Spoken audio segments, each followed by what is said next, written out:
So students, today's lecture is enzymes. Okay, biomolecules में हमने proteins पढ़ा, कार्ब्स पढ़ा, लिपिड्स पढ़ा, न्यूक्लिक एसिड्स पढ़ा। आज हम एंजाइम्स पढ़ेंगे। सो एंजाइम्स के बारे में आप सब जानते ही हैं। You all are familiar with the word enzymes. Enzymes basically organic compounds हैं, ठीक है। लिविंग सेल्स इन्हें सिक्रिएट करते हैं, लिविंग ऑर्गेनिजम्स इनको सिक्रिएट करते हैं। They are the organic compounds. और हमारी बॉडी में इनका क्या फंक्शन रहता है, ये हमारी बॉडी में जितनी भी हमारी केमिकल रिएक्शंस हैं, our body is consist of many chemical reactions जिनके थ्रू हम जिंदा हैं, like metabolism which constitute. So metabolism is consist of many biochemical reactions going inside the body, और उन्हीं बायोकेमिकल रिएक्शंस को स्पीड अप करने के लिए, एक्सेलरेट करने के लिए enzymes are useful.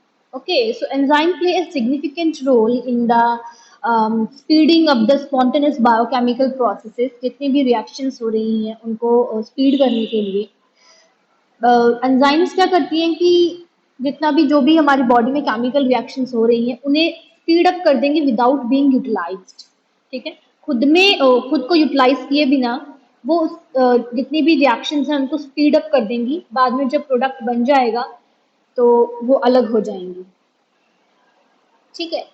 So enzymes, this process of speeding up of chemical reactions is known as catalysis.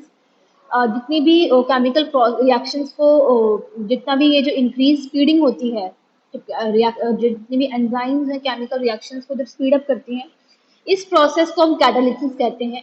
और सबस्टांसेस जो इन रिएक्शंस को स्पीड अप करते हैं उन्हें हम कैटालिटिक कंपाउंड्स कहते हैं या कैटालिस्ट कहेंगे, ठीक है। सो एंजाइम्स जो हैं वो लिविंग सेल्स के थ्रू स्पीड किए जाते हैं और वो केमिकल रिएक्शंस को स्पीड अप कर देती हैं, क्योंकि वो हमारे बॉडी के अंदर केमिकल रिएक्शंस जो हो रही हैं उनको स्पीड अप करती हैं। सो इनको हम क्या कहते हैं, बायोकैटलिस्ट। बायोकैटलिस्ट क्यों? They are in the living organisms. Living cells में ये केमिकल रिएक्शंस को इंक्रीज कर रही हैं। एंजाइम्स जो होती हैं वो क्या करती हैं कि एक तरह से सबस्ट्रेट के साथ क्या होती हैं, कंबाइन हो जाती हैं। एंजाइम कैटलाइज्ड रिएक्शन जो होंगी क्या होंगी, एंजाइम और सबस्ट्रेट की आपस में कंबाइनिंग हो जाएगी और सबस्टांस जो प्रोड्यूस होता है ना उसे हम प्रोडक्ट कहते हैं। जो सबस्टांस अभी बनना है, जो रॉ मटेरियल हमें चाहिए होता है जिसके साथ एंजाइम अटैच होती है, उसे हम सबस्ट्रेट कहते हैं। और बाद में जो हमें फाइनल प्रोडक्ट मिलता है उसे हम प्रोडक्ट कहते हैं, ठीक है। और एंजाइम्स, आपने सुना भी होगा शायद कि enzymes are proteinaceous in nature, they have that protein quality. Enzymes proteins की बनी होती हैं, so that's why they are proteinaceous in nature and they have that very specific three dimensional, जैसे प्रोटीन का स्ट्रक्चर होता है वैसा ही उनका थ्री डायमेंशनल स्ट्रक्चर होता है, टर्शियरी स्ट्रक्चर होता है। और बहुत सारी एंजाइम्स ऐसी भी हैं जिनके साथ कुछ ऐसे स्ट्रक्चर्स उनके साथ रहते हैं जो उन्हें भी असिस्ट करते हैं, वो नॉन प्रोटीन स्ट्रक्चर्स होते हैं। और ऐसे स्ट्रक्चर्स को या सबस्टांसेस को हम कोफैक्टर्स कहते हैं। और एंजाइम्स जो कोफैक्टर्स के साथ होती हैं, okay, the enzymes which have that cofactor associated with them, उन्हें हम conjugated enzymes या enzyme systems कहते हैं। क्योंकि कई बार क्या होता है कि बहुत सारी एंजाइम हमेशा टीम वर्क में काम करती हैं। बहुत सारी एंजाइम्स की यूनिट एक पर्टिकुलर चीज को, प्रोडक्ट को बनाने में हेल्प करती है। और जिन एंजाइम्स के साथ कोई भी कोफैक्टर नहीं रहता है उन्हें हम सिंपल एंजाइम्स कहते हैं। ओके, सो है क्या एंजाइम्स? एंजाइम्स एक तरह के ऑर्गेनिक कंपाउंड्स हैं, ठीक है। एंजाइम एक तरह के ऑर्गेनिक कंपाउंड्स हैं जो लिविंग सेल्स के थ्रू सिक्रिएट होते हैं। They helping speed up the chemical reactions. हमारी बॉडी में जितनी भी केमिकल रिएक्शंस हो रही हैं उन्हें स्पीड अप करने में हेल्प करती हैं enzymes, and that's why they are known as biocatalysts. They are proteinaceous in nature. Okay, so properties of enzymes. Coming to the next, the properties of enzymes. Enzymes की क्या क्या properties हैं? सबसे पहला इनका chemical nature, जैसे कि आपको बताया गया है अभी, they have proteinaceous nature, ठीक है। They are purely made up of proteins। और enzymes जो है जनरली क्या है, एक complex macromolecules हैं और that are made up of globular proteins। उनके साथ कुछ नॉन प्रोटीन सबस्टांसेस भी रहते हैं ताकि उनकी एक्टिविटी को बूस्ट अप मिलता रहे। Second, we have molecular weight. Enzyme का मॉलिक्यूलर वेट जो है क्योंकि एक तरह का प्रोटीन मैक्रोमोलिक्यूल्स हैं, हेवी लोडेड मैक्रोमोलिक्यूल्स हैं। तो एंजाइम्स का जो मॉलिक्यूलर वेट है वो काफ़ी हाई रहता है, नियर अबाउट ये 6000। बैक्टीरियल पैराडॉक्सिन जो एंजाइम है बैक्टीरिया के अंदर है उसके लिए 6000 रहता है, and to the 4,60,000 for the pyruvate dehydrogenase complex. ये आपको पता ही है, जो हम जितने भी साइकिल्स पढ़ते हैं ग्लूकोज फॉर्मेशन में, ठीक है। सो उन साइकिल्स में जितना भी जो हम आगे पढ़ेंगे साइकिल्स, उनमें जितने भी जो प्रोडक्ट फॉर्म होते हैं उनमें क्या रहता है कि हर एक एंजाइम पर्टिकुलर प्रोडक्ट की फॉर्मेशन करती है। Chemical activity. Enzymes do not start a chemical reactions but only accelerate it. Chemical reactions को एंजाइम स्टार्ट नहीं करती हैं, उसकी स्पीड को बढ़ा देंगी। जिस तरह हम रास्ते में अगर चल रहे हो, लंबा रास्ता हो और हमें रास्ते में कोई लिफ्ट मिल जाए, या जिस तरह हम कोई बस के थ्रू जाते हैं, ठीक है, कोई सहूलियत फैसिलिटीज तो होती ही हैं, बस हो चाहे हमें कोई लिफ्ट मिल जाए, तो क्या होगा, हम उस पॉइंट से जहाँ से हमें लिफ्ट मिली होगी हम पिकअप होंगे, और हमारी डेस्टिनेशन पॉइंट पे अगर हमें छोड़ दिया जाए तो जो हम पैदल चल के जाएंगे और जो हमें लिफ्ट से रास्ता मिला है उसमें जमीन आसमान का फर्क होगा। हो सकता है बाइक से अगर हम जा रहे हैं तो हम 10 मिनट में पहुंच जाए, उतना अगर हम पैदल चलते तो हम आधा घंटा, शायद आधे घंटे से भी ज्यादा हमें लग जाता अगर रास्ता ज्यादा होता तो। So this makes a difference. वहां पे बाइक पे क्या हुआ, हमने बाइक को कोई हवा में नहीं उड़ाया या बाइक पे हमने तोड़ फोड़ नहीं की, हम वहां से चल रहे थे, हमें कोई लिफ्ट मिल गई, हम बाइक में बैठ गए या बस में बैठ गए, बस ने हमें 10 मिनट में पहुंचा दिया, आधे घंटे का रास्ता 10 मिनट में पहुंचा दिया हमें, ठीक है। बाकी बस तो वहीं की वहीं रही, हमें छोड़कर बस चली गई आगे अपने रास्ते पे। वैसे ही एंजाइम्स करती हैं, ये स्पीड कर देंगी रिएक्शंस को और उसके बाद प्रोडक्ट को डिलीवर करके ये अलग हो जाएंगी, ठीक है, उनमें कोई चेंज नहीं आएगा। और ये क्या करती हैं कि जो लार्ज मॉलिक्यूल्स होते हैं उनको स्मॉलर मॉलिक्यूल्स में तोड़ती हैं, या फिर हो सकता है कि दो स्मॉल मॉलिक्यूल्स को इकट्ठा करके एक बड़ा लार्ज मॉलिक्यूल बना दें। ये डिपेंड करेगा कि हमारा मेटाबॉलिज्म क्या है, एनाबॉलिज्म और कैटाबॉलिज्म, ठीक है, एनर्जी रिलीज हो रही है या कोई प्रोडक्ट बन रहा है, या फिर ये क्या करेंगे कि पूरा का पूरा ग्रुप ही ट्रांसफर कर देंगे, जैसे अमीनो एसिड्स की ट्रांसफर कर देंगी, इलेक्ट्रॉन्स या हाइड्रोजन आयंस की ट्रांसफर कर देंगी एक मॉलिक्यूल से दूसरे को, ठीक है। Next we have reversibility of reaction. Enzyme जितनी भी enzyme controlled reactions are reversible, ठीक है, जितनी भी है तो रिवर्सिबल है, आप उनको रिवर्स कर सकते हैं। पर ये रिवर्सन जो है वो भी चेक पे डिपेंड करती है कि कौन सा प्रोडक्ट जो एंजाइम रिएक्शन का है वो रिमूव किया जा रहा है ना। रिवर्शन में भी check by removing the products of the enzyme reactions. जैसे ही वो बने हैं ना, उनका प्रोडक्ट को चेक कर लिया, वापस उनको रिवर्स कर दिया, ठीक है, इस तरह से रिवर्शन पॉसिबल हो सकती है। Your fifth point is high efficiency. They have a high efficiency and durability. इनके पास एक काफी हाई टर्नओवर नंबर रहता है, ठीक है। एक टर्नओवर नंबर क्या होता है एंजाइम का, जितने भी मॉलिक्यूल्स, ठीक है, total number of molecules, all the number of molecules of a substance जो भी हैं वो एक मॉलिक्यूल पे एक्ट हो रही हैं, ठीक है। All the number of molecules of a substance acted upon by one molecule of enzyme. एक मिनट में एंजाइम का जैसे एक मॉलिक्यूल है वो कितने सबस्टांसेस के मॉलिक्यूल्स के साथ में एक्ट कर रहा है, ठीक है, उनके साथ एक्ट कर रहा है एक पर एक मिनट में। Then six point we have Then sixth point we have action specificity. Enzymes are very much specific in their actions. ठीक है, पर्टिकुलर रिएक्शंस को पर्टिकुलर एंजाइम ही स्पेसिफाई कर सकती है। Enzymes very are specific in their functions and actions. एक enzyme जो है, अगर हम एक एंजाइम की बात करें, वो सिर्फ एक पर्टिकुलर रिएक्शन ही कैटलाइज कर सकती है। जैसे स्टार्च को अगर हम बात करें, कैटलाइज अमाइलेज कर सकती है, अमाइलेज एंजाइम, तो वो उसी को ही पर्टिकुलर सबस्ट्रेट को एक्ट करेगी और उसकी ब्रेकिंग में हेल्प करेगी, और जो दूसरी एंजाइम होगी वो उस पर्टिकुलर बेस के साथ, जो भी सबस्ट्रेट होगा उसके साथ अटैच्ड होगी और उसके अकॉर्डिंग उसको करेगी। ऐसा कभी नहीं होगा कि एंजाइम कुछ किसी और प्रोडक्ट की है और वो कोई और प्रोडक्ट बना रही है, ठीक है, पर्टिकुलर सबस्ट्रेट पे ही मतलब उसका काम होगा, तभी एंजाइम की स्पेसिफिसिटी है। और इस कारण अगर ऐसा होने लग जाए कि कोई भी एंजाइम कोई भी प्रोडक्ट बना रही है तो बॉडी में बहुत सारे चेंजेस आना शुरू हो जाते हैं। Then we have temperature sensitivity. जितनी भी एंजाइम्स हैं वो थर्मोलेबाइल हैं। थर्मोलेबाइल का मतलब हीट सेंसिटिव है, ठीक है, जरा सी हीट या टेम्परेचर इंक्रीज हुआ नहीं, तो एंजाइम्स जो हैं वो अपना काम करना बंद कर देंगी। There will be alteration in our body. जैसे कि वो क्या करती हैं कि एक उनका ऑप्टिमम टेम्परेचर होता है, एक पर्टिकुलर परफेक्ट टेम्परेचर जिस पे वो काम करती है। जैसे हमारी बॉडी का टेम्परेचर रहता है नॉर्मली 37 डिग्री सेल्सियस और 98 डिग्री फ़ारेनहाइट, ये हमारी बॉडी का नॉर्मल टेम्परेचर है।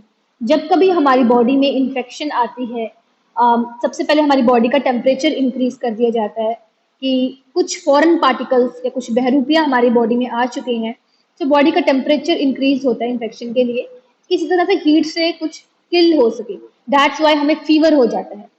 जब टेम्परेचर बॉडी का इंक्रीज हो जाता है तो एंजाइम्स जो होती हैं, हमारी बॉडी का मैकेनिज्म इसलिए लगा होता है कि टेम्परेचर इंक्रीज हो, बॉडी अलर्ट हो जाए कि कुछ अटैक हुआ है बाहर से, फॉरेन पार्टिकल्स का, इन्वेडर्स का। बट उस टाइम पे क्योंकि टेम्परेचर इंक्रीज हुआ है, तो हमारी एंजाइम्स काम करना बंद कर देती हैं, क्योंकि उनका एक पर्टिकुलर परफेक्ट टेम्परेचर होता है। जैसे नियरली वो 35 से 40 डिग्री सेल्सियस पे काम करती हैं, और ह्यूमन बॉडी में 37 डिग्री सेल्सियस पे। फिर क्या होता है कि एंजाइम्स का जो प्रोसेस है वो ऑल्टर होना शुरू हो जाता है, वो बंद हो जाएंगी काम करना। इससे क्या होने लगेगा, जैसे हमें अक्सर कुछ हमारे सिम्टम्स अलग बदल जाते हैं, हमें खाने पीने का टेस्ट नहीं आता, किसी चीज़ का मन नहीं करता, उल्टी वाला मन होना, चक्कर आना, ठीक है, nausea, dizziness, fatigue and all these symptoms arise, क्योंकि हमारी बॉडी में जो एंजाइम्स काम कर रही होती हैं उनका प्रोसेस रुक रहा होता है। So that's why they are very much sensitive to our body. ठीक है, एंजाइम्स का टेम्परेचर अगर जरा सा भी इंक्रीज हो, they are very heat sensitive, they can't tolerate. Then we have pH sensitivity. PH sensitivity में क्या होता है कि एंजाइम्स पीएच से भी काफी सेंसिटिव होती हैं, वो एक पर्टिकुलर पीएच पे ही काम करती हैं। एंजाइम जो होती हैं कि अपना मैक्सिमम एक्टिविटी एक ऑप्टिमम पीएच पे करती हैं, लाइक 6 to 8 के बीच में। मीन्स कि वो क्या है, हल्की मतलब वेरी वीक एसिड, ठीक है, वीक एसिड आप जिन्हें कह सकते हैं, या फिर थोड़ा सा बेसिक। 6 से 8 के बीच का क्या होता है, 7 is neutral, 6 is weak acid and 8 is weak base. So कुछ न्यूट्रल सी प्रॉपर्टी रहती है। सो जैसे ही उनकी एक्टिविटी स्लो हो जाती है, अगर डिक्रीज हो जाएगा पीएच में तो उनकी एक्टिविटी स्लो हो जाएगी, अगर पीएच में इंक्रीज हो जाएगा तो वो रुक जाएंगी। ठीक है, इस तरह से वो काम करती है। और 9th 1 इस प्रॉपर्टी की वो टीम वर्क में काम करती हैं, जैसे कि मैंने पहले ही बताया, they always work in team. और इसमें क्या रहता है कि एंजाइम्स जनरली एक अपनी, जैसे कुछ एंजाइम्स की यूनिट्स हो जाएंगी, जैसे कोई एंजाइम जब 10 12 एंजाइम्स मिलकर एक यूनिट बना रही हैं, किसी प्रोडक्ट पे काम कर रही हैं। ठीक है, सो क्या रहता है कि जो प्रोडक्ट रहता है एंजाइम का, वो रिएक्शंस की कंट्रोल्ड में रहता है, और फिर बनाती हैं, सबस्ट्रेट बनाएंगी नेक्स्ट वाले के लिए। ठीक है, तो जैसे एक ने प्रोडक्ट बनाया वो उसके काम आ जाएगा, फिर वो आगे फर्दर ऐसे होगा हर एक एंजाइम। अगर हम जब साइकिल्स पढ़ेंगे आगे तो हमें पता चल जाएगा। 10 destruction by poison. Yes, poison, you know, poison क्या है बेसिकली, हम अपनी लाइफ में इतना कुछ खाते हैं, फास्ट फूड, फ्रूट्स, खाना, मतलब अगर हम कहीं ट्रैवलिंग भी कर रहे हैं तो हम हर तरह की ह्यूमन साइकोलॉजी, हमें खाने पीने का शौक होता है, सब कुछ तो हम डाइजेस्ट कर लेते हैं। बट जब बात पॉइजन की आती है, जहर की आती है, वो हमारी बॉडी क्यों नहीं डाइजेस्ट कर पाती, एक सोचने वाली बात है। या कोई भी जहर अगर हमारी बॉडी में एंटर करता है तो वो हमारी बॉडी क्यों नहीं कंपैटिबल कर पाती। यही रीजन है, क्योंकि एंजाइम्स प्रोटीनेशियस है नेचर में, और क्योंकि जो पॉइजन है उसका प्रोटीन कंटेंट और हमारा प्रोटीन कंटेंट मैच नहीं कर पाता। ठीक है, अब बॉडी में इतनी कंपैटिबिलिटी नहीं हो पाती, सो बॉडी उस चीज को अडॉप्ट नहीं कर पाती, उसके साथ उल्टा रिएक्शन दे देती है। ठीक है, so that's why poisons are not digested by our body, इसीलिए it ultimately leads to death. जो लोग कई बार पॉइजन खा लेते हैं, सो उनके साथ यही होता है, हमारी बॉडी का एंजाइम सिस्टम सारा डिस्ट्रॉय हो जाता है। पॉइजन जैसे कि साइनाइड, आइडो एसिटिक एसिड, ये सब क्या करते हैं, एंजाइम्स की एक्टिविटी को स्टॉप कर देंगे, बंद कर देंगे। ठीक है, सो जितना भी, जैसे साइनाइड की बात करें हम, इफ वन कंज्यूम साइनाइड, तो क्या होगा कि जितना भी हमारा रेस्पिरेटरी साइटोक्रोम एंजाइम का कॉम्प्लेक्स है वो सारा का सारा डिस्ट्रॉय हो जाएगा। अगर रेस्पिरेटरी साइटोक्रोम ही डिस्ट्रॉय हो गया तो पीछे क्या रह गया। ठीक है, सो ये पूरा का पूरा एंजाइम सिस्टम डिस्ट्रॉय हो जाता है। दैट्स वाई अगर एंजाइम्स ही मर जाएंगी तो बॉडी कैसे जीवित रह सकती है। Destruction by the poison. Next we have types of enzymes. जितनी भी बायोकेमिकल रिएक्शंस हैं जो बॉडी में हो रही हैं, वो बेसिकली 6 टाइप्स में बटी हुई हैं। ठीक है, और जो एंजाइम्स ये चेंजेस लेके आती हैं उनका उन हिसाब से उनका नाम है।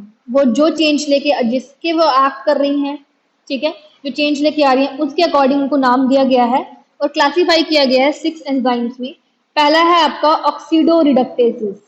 ऑक्सीडो रिडक्टेसिस, आप केमिस्ट्री पढ़ते हैं, आपको नाम से पता चल रहा होगा oxido and reductases, oxidise and reduction.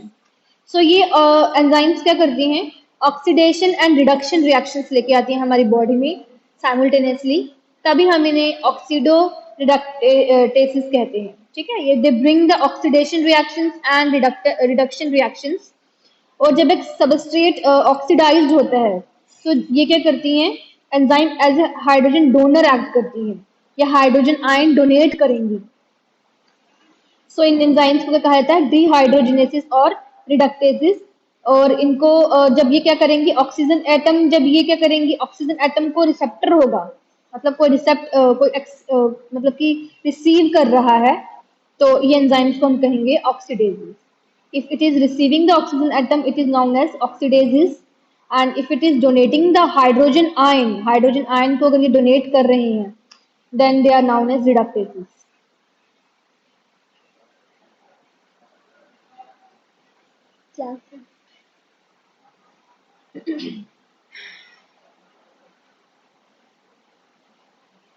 So this is hydrogenases and reductases. Now second we have transferases. Transfer करेंगी, ठीक है। ये एंजाइम्स क्या करती हैं, जितने भी फंक्शनल ग्रुप होंगे एक मॉलिक्यूल से दूसरे मॉलिक्यूल में ट्रांसफर करेंगे, ठीक है। कुछ ट्रांसफरेसेस जो हैं वो फॉस्फेट ग्रुप्स को ट्रांसफर करेंगी एटीपी और बाकी कंपाउंड्स के बीच में, ठीक है।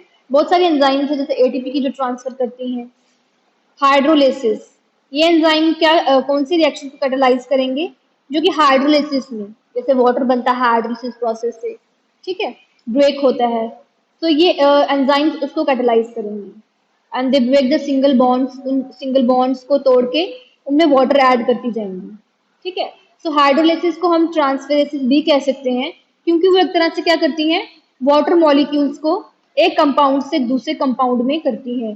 जैसे कई बार वाटर ऐड होता है और फिर प्रोसेस शुरू होता है, ग्लूकोज वगैरह बनता है। जैसे हम कहते हैं कि रेस्पिरेशन में क्या रहता है कि सनलाइट और वाटर की प्रेजेंस में, ठीक है, वाटर की प्रेजेंस में, सनलाइट की प्रेजेंस में क्या बनता है, ग्लूकोज बनता है, हमारा प्रोडक्ट जो प्लांट्स खाना बनाते हैं वो बनता है।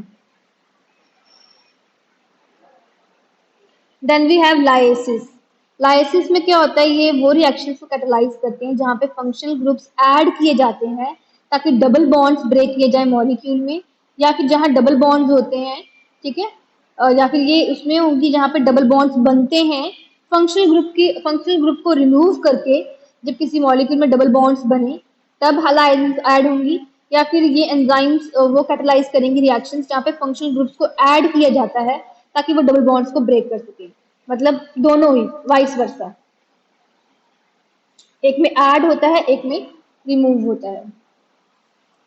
आइसोमेरेसिस, आइसोमेरेसिस में क्या होगा, एंजाइम्स जो वो रिएक्शंस को कैटालाइज करेंगी जहाँ पे फंक्शनल ग्रुप एक पोजीशन से दूसरी पोजीशन में मूव किया जाएगा with in the same molecule, एक ही मॉलिक्यूल के अंदर फंक्शनल ग्रुप को एक जगह से पोजीशन से दूसरी पोजीशन में लाया जाएगा।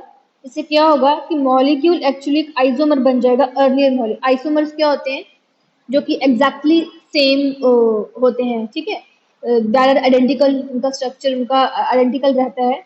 सो वो एक दूसरे के आइडेंटिकल बन जाएंगे, यहाँ से रिमूव करके उसमें ऐड कर दिया तो उसमें जो कमी थी वो उसके बराबर हो गया, आइसोमर्स बन गए। फिर आता है लाइगेसिस। लाइगेसिस में क्या होता है, एंजाइम्स एक ऐसा फंक्शन परफॉर्म करेंगी जो कि हाइड्रोलिसिस से अपोजिट है, ठीक है। क्या होता है कि हाइड्रोलिसिस जो होती हैं वो बॉन्ड्स को ब्रेक करके ऐड करती हैं वाटर, ठीक है। और लाइगेसिस क्या करेंगी, बॉन्ड्स बनाएंगी, they will form the bonds by removing of the water. पानी को हटा के, H2O को हटा के फिर वो बॉन्ड्स बनाती हैं, ठीक है। और पानी को डाल के जो बॉन्ड्स को ब्रेक करते हैं वो हाइड्रोलिसिस है। तो डोंट गेट कंफ्यूज्ड, ठीक है, हाइड्रोलिसिस है।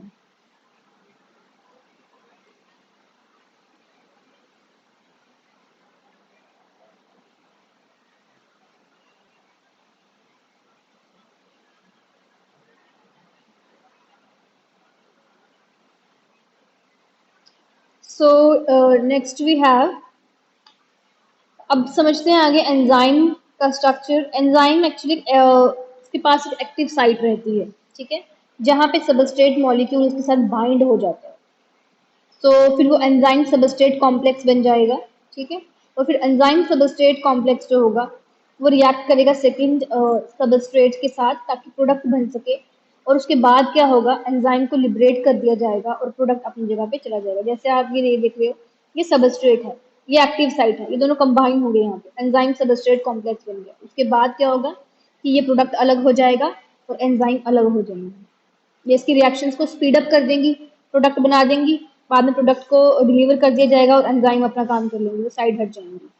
तो एंजाइम्स जो हैं वो बेसिकली प्रोटीन ही हैं जो near about thousands of amino acids की बनी हुई है, जो कि एक स्पेसिफिक वे में आपस में लिंक्ड है, एक स्पेसिफिक पॉलीपेप्टाइड चेन से लिंक्ड है, ताकि वो और डिफरेंट एंजाइम्स बना सकें और प्रोड्यूस कर सकें, ठीक है। सो बहुत सारे लिविंग ऑर्गेनिजम्स हैं जो बहुत सारी एंजाइम्स को प्रोड्यूस करते हैं, और बहुत सारे ऐसे मतलब कि ताकि मेटाबॉलिक और बायोकेमिकल रिएक्शंस हमारी बॉडी में पॉसिबल हो सके। तो enzymes are basically produced by the living organisms to bring about the certain metabolic and biochemical reactions. इसीलिए हम उन्हें बायोकैटलिस्ट कहते हैं, बायोलॉजिकल बायोकैटलिस्ट, ठीक है, जो कि रिएक्शंस को हमारी बॉडी के अंदर, दैट्स वाई बायोलॉजिकल बायोकैटलिस्ट, जो बॉडी के अंदर हमारी रिएक्शंस को स्पीड अप कर देते हैं। ये जो आप देख रहे हो सामने डायग्राम, ये एक एक्चुअली एंजाइम के एक्शन का वर्किंग मॉडल है। आपने सुना भी होगा शायद लॉक एंड की मॉडल। लॉक एंड की मॉडल जो है वो सबसे पहले 1894 में प्रपोज किया गया था। इस मॉडल में क्या होता है कि ये मॉडल ये बताता है कि एंजाइम के पास एक एक्टिव साइट होती है, ठीक है, और एंजाइम वो भी एक स्पेसिफिक शेप में, जैसा कि सबस्ट्रेट आ रहा है, ठीक है, उसकी शेप वैसी रहेगी क्योंकि उसको पता है कि सबस्ट्रेट मेरे पास आ रहा है, वो उसी शेप में अपने आप को, मतलब उसका शेप उसी तरह से होगी, और वो ही पर्टिकुलर सबस्ट्रेट उसमें फिट होगा, ठीक है, एक पर्टिकुलर सबस्ट्रेट उसमें फिट हो जाएगा। और जैसे एक पर्टिकुलर मतलब ताले की चाबी होती है और वो ताला उसी चाबी से खुल सकता है, हम चाहे दूसरी चाबी लेके जितना मर्जी ट्राई करते रहें वो कभी खुलेगा नहीं। वैसे ही इनका केस रहता है एंजाइम और सबस्ट्रेट का, तभी इसे लॉक एंड की मैकेनिज्म कहा गया या मॉडल कहा गया था। इस मॉडल को अब अपडेट कर दिया गया हुआ है। Updated version of this model is known as induced fit model. इसमें क्या होता है कि जो एक्टिव साइट है वो अपनी शेप्स को चेंज करती है। ये मॉडल ये कहता है कि एक्टिव साइट अपनी शेप ही उस तरीके से चेंज करती है ताकि वो जो कमिंग सबस्ट्रेट है उसको अपने साथ अडॉप्ट कर सके, उसको फिट कर सके। और एक बार अगर सबस्ट्रेट फुल्ली लॉक्ड हो गया है अपनी एग्जैक्ट पोजीशन में, तो फिर रिएक्शन कैटालिसिस शुरू हो जाती है। Now we have functions of enzymes. Enzymes बहुत सारे फंक्शंस परफॉर्म करती हैं लिविंग बॉडीज के अंदर, ठीक है। एक सबसे बड़ा इंपॉर्टेंट फंक्शन जो एंजाइम्स का, जो डाइजेस्टिव सिस्टम में है, ठीक है, डाइजेस्टिव सिस्टम ऑफ एनिमल्स, इनमें एंजाइम्स का बहुत रोल है। हम जितना भी खाना खाते हैं उसे पचाने के लिए एंजाइम्स का बहुत योगदान है, ठीक है। Different types of enzymes act on proteins के लिए प्रोटीएसेस हैं, ठीक है ना, लिपिड्स और फैट्स के लिए फैटी एसिड्स वाली एंजाइम्स हैं, ठीक है। फैट्स जो होते हैं बाइल जूस से जितना भी हमारी एंजाइम्स निकलती है वहां पे डाइजेस्ट होंगे, okay. Different different small intestine में अलग एंजाइम्स ऐड होके अलग करेंगी। स्टार्च वाला पोर्शन जितना भी है, आधा खाना हमारे मुंह में डाइजेस्ट हो जाता है। मुंह में काफी सारी सलाइवरी अमाइलेज, सलाइवरी ग्लैंड्स के अंदर काफी ज्यादा, सलाइवा के अंदर काफी ज्यादा एंजाइम्स प्रेजेंट होती हैं जो उनको हेल्प करेंगी।